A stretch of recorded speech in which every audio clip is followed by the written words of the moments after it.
Welcome back to Brit in Poland. So today I went on a little bit of a trip. I think you can guess the subject of this video quite quickly.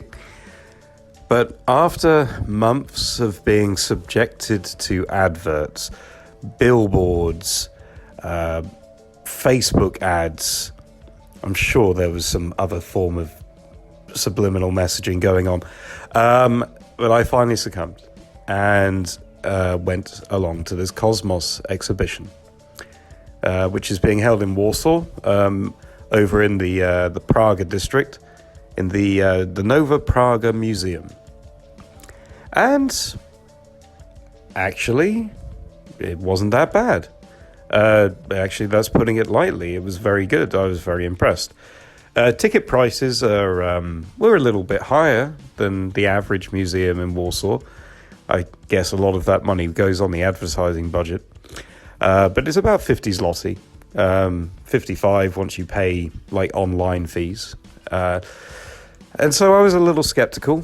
You know, I heard a lot of people sort of say, it's maybe not value for money, maybe it's not worth going, blah, blah, blah. But one thing I've learned in Poland, in life in general, is don't listen to other people. You know, you have to see things for yourself before you judge whether they're bad or not. And I'm glad I went. This exhibit was actually really good for me. Now, when I was younger, especially in my teen years, I was very much into space. Maybe more the science fiction element to it, but I loved the possibilities, and I loved to kind of keep in touch with the latest technology, the latest news. So this museum is something that when I was younger would have been like heaven to me. The journey starts actually, it starts with fiction. And no, I'm not talking about Star Wars or Star Trek. It talks about, some of the famous sci-fi authors, some of the pioneers, like Jules Verne. Some of the visionaries who imagined a world before any of this was possible. And what this exhibit does is it takes you through the history from pretty much start to future. And it does it in a very, very visual way. This is one of the few museums where I probably read virtually every bit of text. And by the way, it is in English as well as Polish. They have an impressive number of, I want to say artifacts, but I could never really tell what was a genuine, genuine relic from space and what was a replica. Because I think for sure there are a lot of models in there, there are a lot of replicas. But to be honest, I wasn't so fussed about that. I don't need to always see the real thing. I just need to learn. So, what this exhibit shows you is it goes through, let's say, the important milestones in space travel. It takes you through the whole American and Russian efforts in space, from, the early Soyuz missions, through the Apollo missions, right up to, actually, funnily enough, it didn't really talk much about the International Space Station, now that I think about it. It did mention it, but I don't remember it being talked about in depth. But, it talks a lot about the moon landings, a lot of the tragedies that have happened in space, the animals that have been sent to space, the underwear people wear in space. It was surprising the amount of detail that they went into.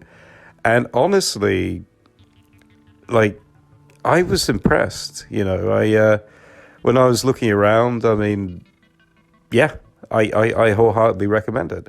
Of course, it focuses mainly on America and Russia. Because let's be honest, in terms of pioneers, those are the two big countries, really. And yes, we're in a time now where talking about Russia is a bit taboo. and we're supposed to, let's say, pretend they don't exist, or unacknowledge their achievements. But this museum was established before they decided to invade Ukraine. But in this way, it remains very politically neutral, and this is what space travel and exploration is meant to be, depending, of course, on what science fiction you watch or read, where inevitably there'll be space wars, and we have Trump and his space force, which is quite comical, but in a way it's kind of needed at some point. But as I say, this museum, it really goes into detail, and you get the top line, but you also get all the little bits of technology as well, which I really liked. It's a really good history lesson. It's a good technology lesson. You have plenty of examples. You have moon rocks. It's hard to think of anything kind of space related that they didn't include. Sure, okay, maybe they didn't go into that much depth on science fiction, but no, it's more important to focus on the reality here, and to see, like, at the very least, replicas of the artifacts, I think was quite exciting, and the way they presented it. You have a lot of kind of, okay, there maybe wasn't that much interaction, but you have a lot of things where you can like really sort of see like inside things. You can walk into a couple of structures as you go, which is a nice touch. You have a lot of lovely models, So I have to be honest, I took a selfie in here, which I don't normally do. You had lots of cool videos going in the background to really set the atmosphere. And of course, you had a whole room dedicated to actually Polish space exploration, which sadly is a bit limited. There's only been one Polish person in space, which was Mirosław Hermaszewski. Sorry. So he went into space in 1978 aboard the Soviet Soyuz 30 spacecraft. And it's a little bit sad that the Poles only really have Russia to thank at this point for sending one of their nationals into space.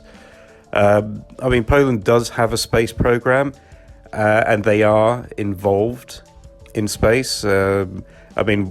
What this exhibit tells you is it shows you like the technology that Poland is working on. So Poland have collaborated with like the Japanese, for example, and so they've built various bits of equipment that are sent up into space. So they're contributing in that way. I would love to see a proper Polish space program, maybe in the future. Well, certainly in the future, as long as we have a future, I think it's going to be great. As you get towards the end of the exhibit, things become a little bit different, but I liked it, actually. The final room you have in this museum is dedicated to interactive experiences. So you have the whole kind of gyroscopic thing, you strap yourself in, you spin around. There was a lot of virtual reality exhibits, which was cool because I've never really done virtual reality properly. And yeah, it did cost an extra 20 zloty. But I got to kind of sit in one of these things that was like a gondola, and it was spinning around, and you get a view of the city, and wow, it felt so real, which was surprising, considering it's a simulation. But I had to admit, I recommend trying to visit this place before it shuts down. It shuts down at the end of May, I believe. So if you love space, please go along. I really recommend it. And thank you for watching.